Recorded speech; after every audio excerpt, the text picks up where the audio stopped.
Good afternoon, folks. Welcome to the Gerry Shorter Show. So I'm just going to come on here and have a wee chat. I'm going to open it up and see if anybody wants to come on and have a wee chat about football. A few games today, a few big games today. For me personally, the Leeds and Man United one's a big one. After it, I'll watch the second half of Barcelona against Villarreal. There's the Carabao Cup final. There's obviously still the fallout about the Super League and stuff. So, as I say, I'm going to open it up and see if anybody wants to come on and join us and have a wee chat about it. I don't know whether, it could very well end up that I'm sitting here talking on my own, but give it a go and see what people are doing. But while I'm talking here at the minute, I'm just posting the link onto Twitter if people want to join. So if you just bear with me just a wee second, and then we'll get chatting about things.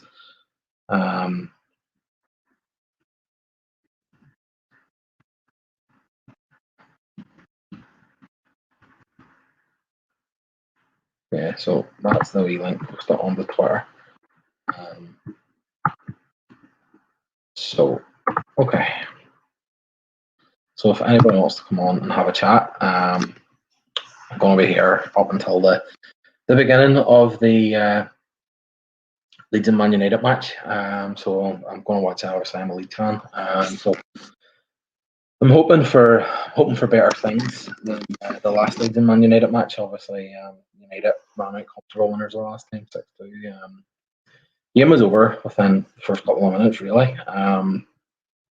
Scott McTominay scored twice in the first couple of minutes. So I'm aiming for better things than that, which at the end of the day shouldn't really be too difficult to better that. But back in the Premier League, it would be really nice for Leeds to get something against Man United. So it's obviously something that means a lot to the Leeds fans, the rivalry. So I'm just having a look here. The Leeds team has been announced, and it's the same team that actually started against Liverpool, which unfortunately does mean that Rafinha is still out, which to me is a big blow. I think he's brilliant. By far, I think Leeds' best player, probably between him and Phillips. But he's one of them players, that can really change the game. And I thought, particularly in the first half against Liverpool, his absence was very notable, which was unfortunate.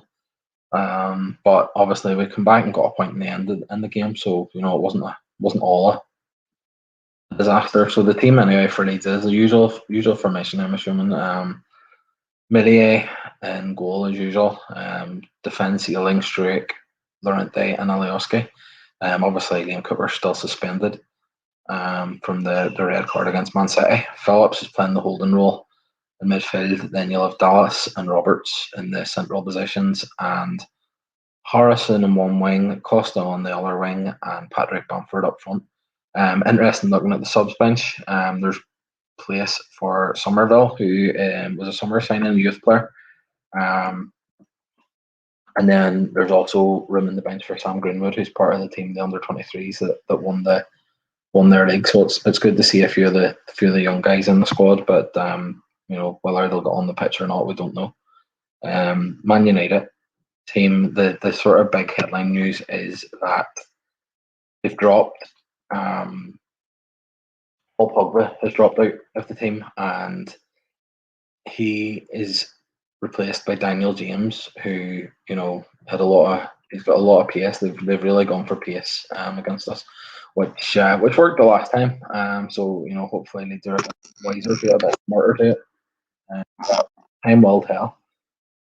So I'm hoping that maybe some people might decide that they want to join. Don't know whether people will or won't, but obviously if they do, it would be good. But so far nothing. But I kind of expected that, to be honest. I think you kind of probably need to be a bigger account, more regularly posting to be getting a lot of people on this, so I just keep talking nonsense until, if nobody else wants to come on. So the other big news is obviously the situation with the Super League. Big fallout. This time last week, I don't even know if we knew anything about the Super League. I'm just kind of trying to think back. I see there's a wee question in the comments, so I'll just address that. John Kelly, it's JK, who is on the Leeds show. Unfortunately, I haven't had much time lately to do the Leeds show. Different work and stuff, so hopefully we'll find time to get back to that. But I know John, I know JK has been an advocate at trying to get some of the young lads on the pitch at some point. I can see, I can see the point. I can see kind of what Bielsa's doing. Like Bielsa's looking at it and thinking he wants to get as many of these, young players on the bench and then around the first team. But at the end of the day, I think it's more likely a situation where you might almost be forced into it. Like a Fulham of strikers, we are kind of like pretty much all youth in the attacking positions. Obviously, there's Pablo. Is there kind of that would come on if we were chasing the game. But most of the rest of them, like obviously, we like the likes of Rafinha and Rodrigo out. But regardless of the score, would have put some under 23s on at some stage. I honestly don't know. To be honest, I think I'm still an advocate of I don't really care what age you are. If you're good enough to be on, get you on. But if there's a better option, go with the better option. If we're chasing the game or if Bamford goes down, then certainly by all means, you probably have to put Greenwood on. But if something happens to one of the wide players, I think Pavetta, I don't think Pavetta's done anything wrong that would mean that he shouldn't be the guy to come on. I would actually probably have started Pavetta. I think he's probably a better player at this stage than Helder Costa, to be honest with you. But I'm not one for just giving players a run out for the sake of it. But I can see obviously there's a keenness to get these guys on the pitch, and minutes in the pitch in the first team will be great for their development. But at the same time, I don't think as soon as they're ready, they'll force their way in. And they're all still very young. They are still very, very young. Like the league they're playing at's under 23s, and most of them still have 4 or 5 years at that level. Where they could be still continuing to develop at that level. So I don't think there's a rush, to be honest. I'm not really keen on just throwing them in for no reason. Personally, I would let them just keep going the way they are. When if the opportunity arises and they're the right person to go on, for the situation. And Bielsa, obviously, we have to trust him with that. But sort of to answer the question, regardless of the score kind of thing, would I put them on? No, I wouldn't. I would only put them on based on how the match is going and if that's the right change to make at the time. I'm not one for, as I say, just giving players are on for to get them a wee bit of experience. Where like they've still got a long. That it's different if you're getting to a stage where you really need that experience. Like they've done well this year. If they really need experience, probably go out on loan. Let's see what Johnson. I think you're right that they might be put on through necessity rather than just for the sake of it. Yeah, it's obviously we are kind of quite thin in the ground, certainly up in attack. Probably if something were to happen to Bamford, with Roberts still fit, Roberts would probably go up front, and we would move. Like you could put a number of players into that position. You could like play. Let me see. I'm just gonna double check back on the Leeds team today. But straight away, I'd probably be thinking they would probably maybe put Rowan, and he could play that number 10 role. But I want to see if there's anybody else that could play that position. Click is another one. So I don't think probably, and you're probably maybe another injury or two away from them lads getting their chance, which it's not great for them, but at the same time, Bielsa has players that he trusts and wants to go with. So we'll see how that goes.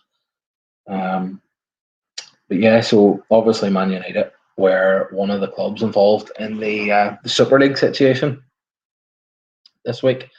Last Sunday it kind of broke. I think I was sitting. What match was I watching? Maybe was it Celtic and Rangers were playing last Sunday? I can't remember. I was watching a game and it kind of started to break through on Twitter. And at the time, I just kind of like noticed it, and I was like, "Nah, it's another one of these." Or they're talking this nonsense again. Probably nothing's going to happen from it. But by God, it developed quickly. I kind of was like, I wasn't really doing much on Sunday evening, and or must have like doesn't doing much in terms of social media or looking at the phone or whatever. And I kind of got to the stage where I was like heading to bed, and I actually jokingly about 10 minutes before it all broke out, I put on jokingly about they were saying that it was going to be announced on Sunday night, and I was like, aye, well, obviously it isn't. And then sure enough, 10 minutes in, it was like a 11:15. The news broke. The 12 clubs were all officially involved in the Super League. So I don't think there's probably not much point in going overly into it, because it is what it is, and it was what it was, so to speak. We don't really know what's going to happen next. Obviously, UEFA are kind of saying that there's certain clubs that haven't withdrawn their intent yet, and they're the clubs that are probably going to be punished. Which, in terms, I think at the minute is like maybe Real Madrid, Juventus, and Barcelona. I think the Juventus thing actually makes me feel a wee bit uncomfortable, purely because this guy Shefferin, or whatever his name is, that's the head of UEFA, he seems to be really personally let down by what's happened with Agnelli. Obviously, him and Agnelli seem to be allies, and Agnelli was behind the sort of a lot of the work with the last sort of Champions League idea. And he just seems to be like don't get me wrong, like I genuinely do not like Juventus, to be honest. Like there's just been a long time I just haven't liked them as a club. At the end of the day, if you're a Juventus fan and you want to come on and tell me why I'm wrong, but I just think sort of from my time of watching football, and I do have a quite an interest in Italian football, despite not having a dog in the race as such, where I don't support an Italian club or anything. I've always had an interest in it, and I've just always found Juventus to be a bit just the whole thing with the whole club just stunk. Like they've always been that kind of like big dog, and it's just I tend to not like those clubs mostly.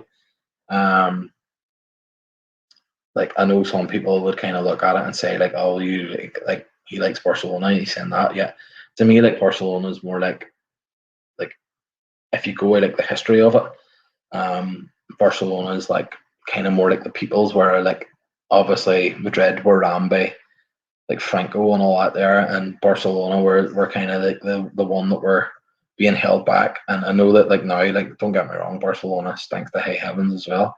The way the club's been running, and the fact that they're relying on this Super League to try and get them out of the shit, so to speak. Stinks, in the club's gone a long way from the Mescaline club, and kind of the backdrop in the background, but it's kind of the sort of club that I like. Whereas Juventus are very, very different to that. Obviously you've got the Calciopoli scandal. There's other scandals. The one where like Paulo Rossi and all that there were involved in the 80s. Although obviously he played away at different clubs. But Italian football's always kind of had the scandals behind it, and Juve have tended to always be involved. And for me, I don't like the club. But I do think that the guy Shefferin, I think he is picking on Juve a bit, just because of his personal relationship that he had with Agnelli. And I don't like that. But shove it up them, as they say. So to go back to the Leeds and Man United game, we've got Ross, who's also another one of the Leeds United podcasts. If any of you, by the way, are sitting there and you're watching this, feel free to click the wee link. You'll be on Twitter, and come on and have a chat for 5 or 10 minutes before the game. But score prediction today. To be honest, going into these games against I was going into the games, Man City, Liverpool, and Man United, and I said I would genuinely have been happy if Leeds had to come out of that run of games without losing all three of them. And obviously, the way it's worked out, we beat Man City, drew with Liverpool, had our chances to beat the game of two halves. Liverpool could have been out of sight in the first half, but in the end, the way the game went in the second half, we probably could have won that. So as far as I'm concerned, we're in credit. We've got 4 points from the three games already. We've got a free shot at Man United. Man United's obviously like I'm just kind of the generation where I started getting into football in the early 90s, just as Man United were coming big. And I know they haven't won anything. They haven't won cups and stuff, but they haven't won the league since, was it 2012? I think it was Fergie's last year or whatever it was. But they're still you've got them down, but you have to keep them down. Do you know what I mean? And I still kind of hold them in almost a wee bit of a fearfulness. So right now, if you offered me a draw, particularly with Rafinha, I would take a draw. I'd be delighted with a draw.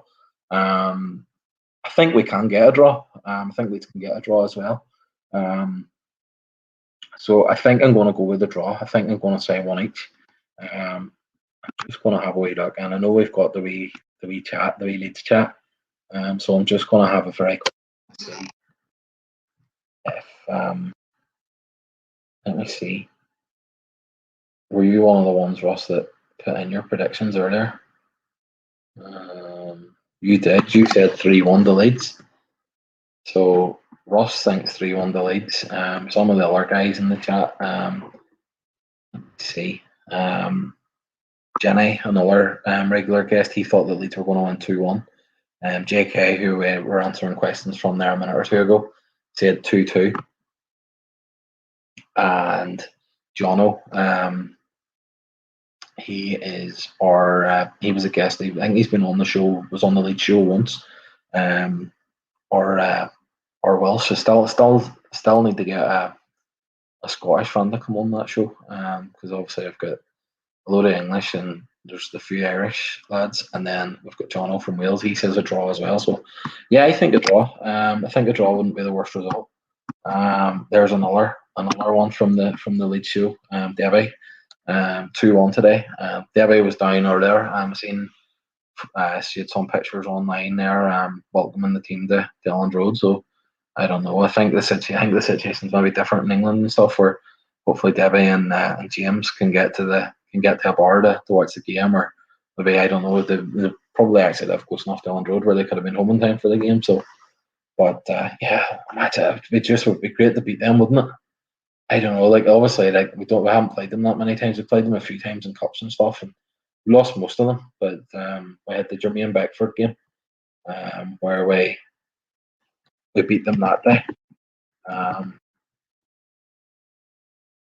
Yeah, it'd be nice to beat them. I'm going to have a wee flick here, so let me see. I'm going to try and do something here. I think sometimes you can do things where I'm just messing about here while I'm talking. But I think there's a way I can do like a screen share. So I'm going to share my screen, and I'm hopefully going to show the goal that Jermaine Beckford scored against Man United. So let's just have a wee look at it. Do share audio. We'll see if that's right. To be honest with you, I'm messing about here. I don't really know half what I'm doing. But hopefully this is worked. So we'll just watch this. To come here and really establish themselves as a very strong midfielder in League One. Australian. Berbatov. Yes. Johnny Howson was it won the ball at the time, or no? Howson makes the pass, doesn't he? Howson pass. I remember thinking he had lost it there. Goal. Lovely. And it doesn't get any better than that for a Leeds centre forward. Jermaine Beckford gives Leeds the advantage at Old Trafford to the delight of their We would take that, 9,000 wouldn't we? travelling supporters. 19 minutes gone, and it's Simon Grayson going to spring the shock of the third round. Well, we talk about it, don't get exposed. It's too high line, Wes Brown's far too square. It's a magnificent pass. A little bit of confusion. Is he coming? Isn't he coming? Cusack, he gets stuck in no man's land. And it's a tame little touch, but it's good enough. There you go. Yeah, so hopefully he's all enjoyed that. No, I did that day. I always remember watching it and just thinking we were going to get hammered. And you think back, we were in League One at the time, so obviously, it was a big shock to go to Old Trafford and beat them. Which was good. As CJK says that the video worked. Debbie, she says they were down at the ground, so wasn't there in the ground. A few Scum fans down there too protesting. I know there was a few Liverpool fans down as well the other night, and seemed to be sort of taking the pictures and stuff. But a few flags and whatever. I seen Leeds had a good flag on, like a big long, like a sort of like an open letter to the FA, I think that was put down as or something. Like telling them they needed to punish them. Which yeah, I 100% agree with that. I think the clubs need to be punished. Not like as such that it's going to necessarily benefit Leeds, but I just think you have to do something that just say you can't do this again. Do you know what I mean? Although I think the clubs are kind of looking at it as we didn't do anything. Their intention was we're still going to play in the Premier League, but instead of playing in the Champions League during the week, we're going to play against these other Super League clubs.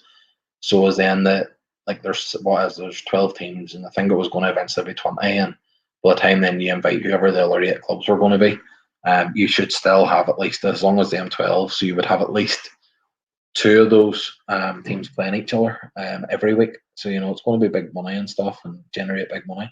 But the problem is then they're getting 300 or 400 million, and it's a big advantage then against the other teams. And for a Leeds perspective, Leeds have been coming out of the Leeds found their way out of the Championship after all those years, and it was difficult to be.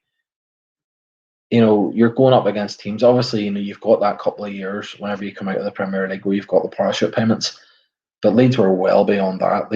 I think Leeds might have been even in League One whenever it just fell through the divisions. The first season wasn't great. I think the second season was the playoffs, and then they lost to Watford. Or was that the first season? I can't remember. But I know they lost to Watford anyway in the playoffs, and then they went down a year, either the next year or the year after that. It's all sort of, I think I'll try to block it out of my head now. But the parachute payments and that there, it's a big disadvantage at that level. The problem was the problem I think where the Premier League clubs were getting involved in this was for a long time Champions League football was a big deal, really really big deal. Where you were getting that extra whatever amount of million every year. But as the Premier League's television deal has grown, it's kind of got to the stage where, because the Premier League clubs are getting more and more money,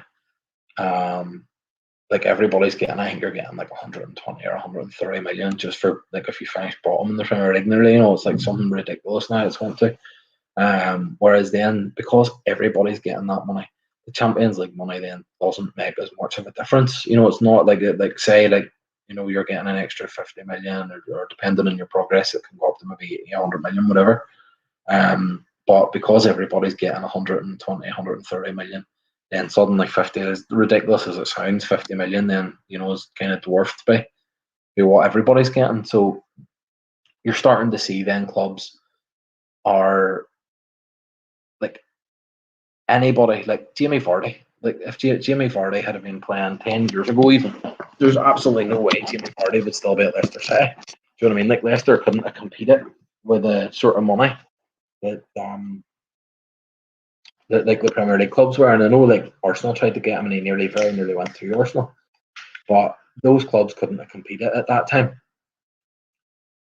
The likes of Leicester and even Harry Kane at Spurs. I just to me, Harry Kane, as soon as Harry Kane started playing, I just thought, Man United's going to buy him. United will buy him. It's just the way it was. Wayne Rooney come out of Everton. Nowadays, Wayne Rooney might have stayed at Everton. Do you know what I mean? Just because Everton could afford to pay a lot more money Whereas at the time then it was like the bigger clubs had more money. So there's a better balance of money in the Premier League now. And then it also means that you've got your 4 teams in the Champions League. So England supposedly has a big 6, which I know people laugh about Tottenham and Arsenal, but you look at the money lists and they're right up there. In terms of global appeal, they seem to have that. They were clubs. Certainly, Arsenal were a club that done very well at the time that the Premier League went global.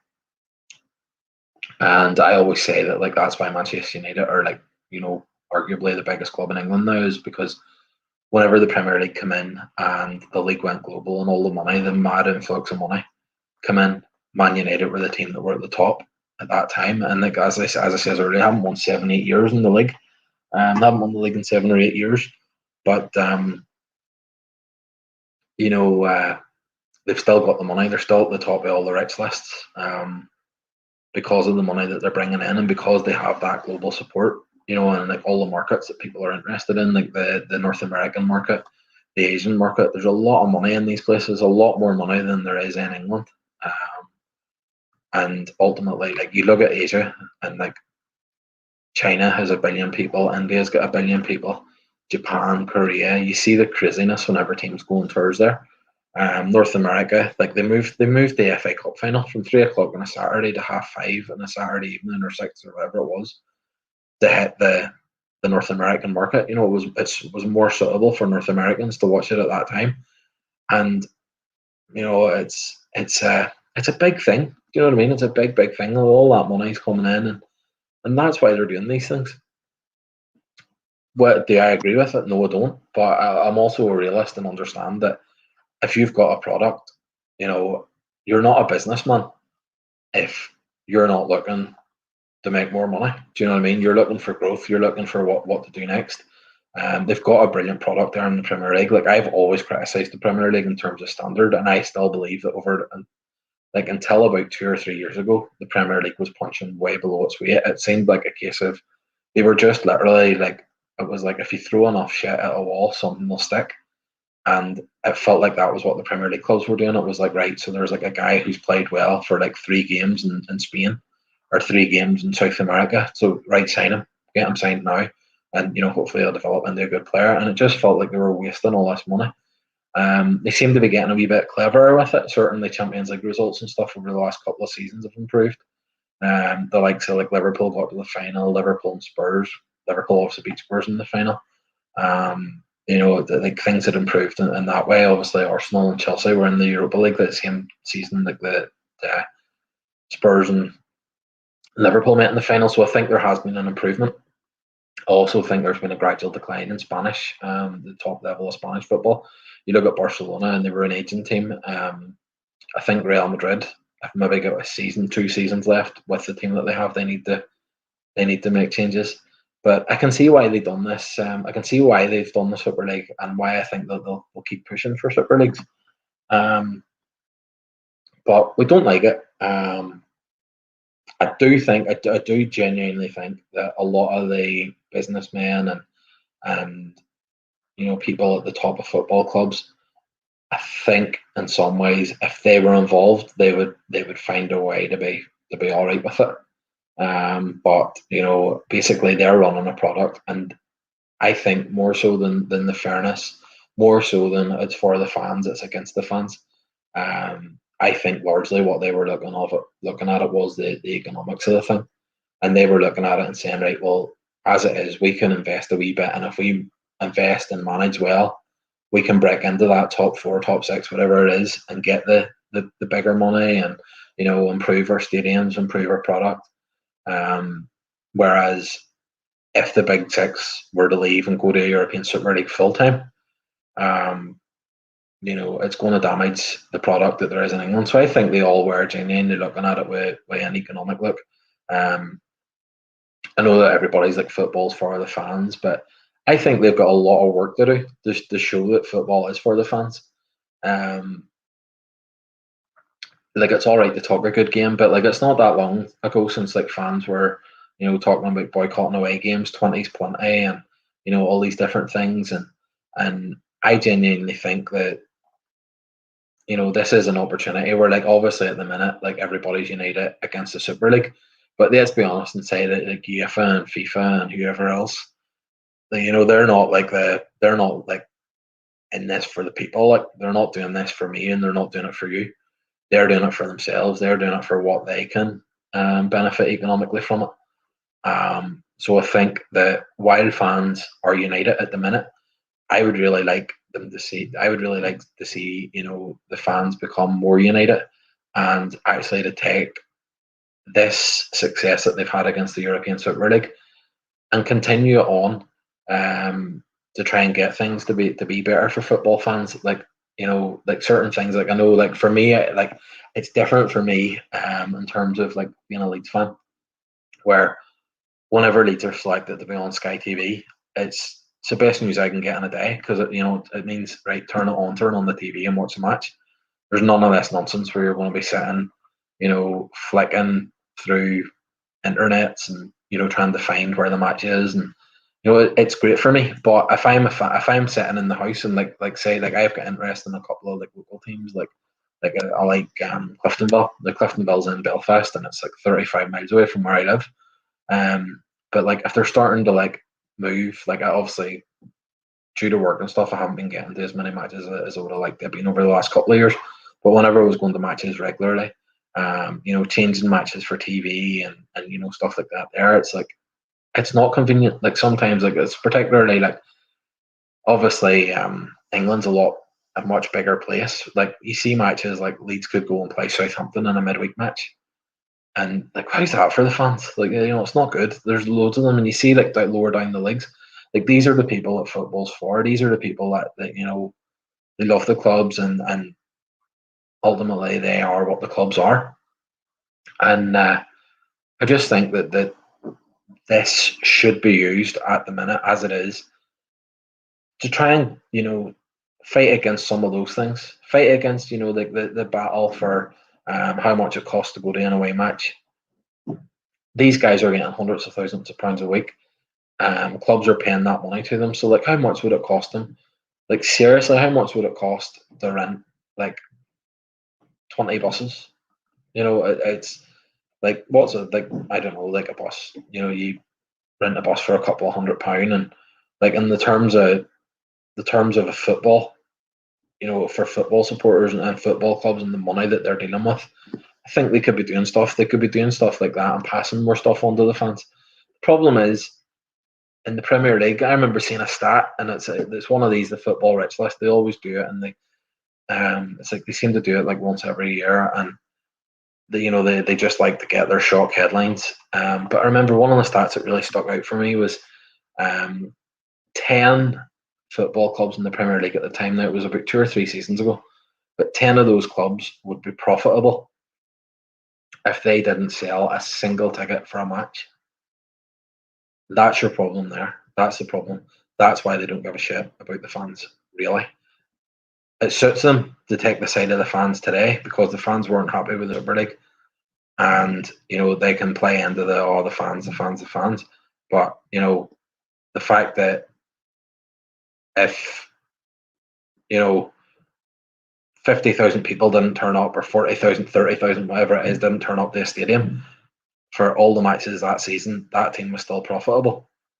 Why would they care? Why would they genuinely care about what the fans are bringing in, if it's that little in their pie?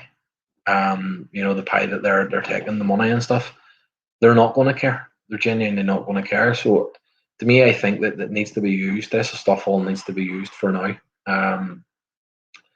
to get a better deal for the fans. But at the minute, everybody's just against the Super League, and everybody's like taking UEFA's side. And as in this battle, UEFA, I think, are right. I don't like their new Champions League thing either. By the way, the 36 teams in it, with 2 teams kept for 2 teams who done shit in their league, basically. Like, this season, like, Liverpool haven't done that well, and Liverpool don't deserve to be in the Champions League next season based on merit. But because they were good 3 or 4 seasons ago, they're going to get in it. Doesn't work for me. It's not for me. I think there's teams there who win their leagues and that money could genuinely make a difference. How that club progresses. That for me is the type of thing. That's the places where I'd like to see the money go. But anyway, unfortunately, I got a wee bit of interaction from people. A couple of the guys from the Leeds show actually, talking. But unfortunately, I didn't see the wee invite button flash up. I posted the link and nobody clicked onto it, so I didn't get any guests. But as much as I could sit here and talk nonsense about football, sponsored by Coke Zero, by the way, just down for a drink after talking nonsense for so long. No, so that we're a couple of minutes away now from the match. I think the teams are probably out. I'm watching here. I'm on a break at the minute there, so I'll just speed it up and get to the match. But yeah, I'll hopefully have a few different bits and bobs. So my day of the day is going to be I'm going to watch this Leeds match. I'm going to watch the second half of the Barcelona match, and then I don't know, I might go and do a wee bit of work later. But hopefully I'll find some time and get the guys back together for a wee reunion in the Leeds channel, the Leeds stuff. I haven't spoke to them all in a good wee while. It's just a matter of kind of figuring out at the end of time. I think I'm working from home a couple of days this week, so maybe one of those evenings could be a time, but I'll figure something out and hopefully a few of the guys can come on. But thanks to anybody that watched this, and hopefully the next time I do one of these I can actually get a guest to click the wee button to join in the chat. So hopefully you have a good Sunday afternoon, unless obviously you're a Man United fan, because I hope that Leeds absolutely destroy you. I'm not going to hide behind that. But it's time for the football, more important stuff. So thanks for watching, and have a good Sunday and a good week until hopefully I'll be back in a few days anyway. Goodbye.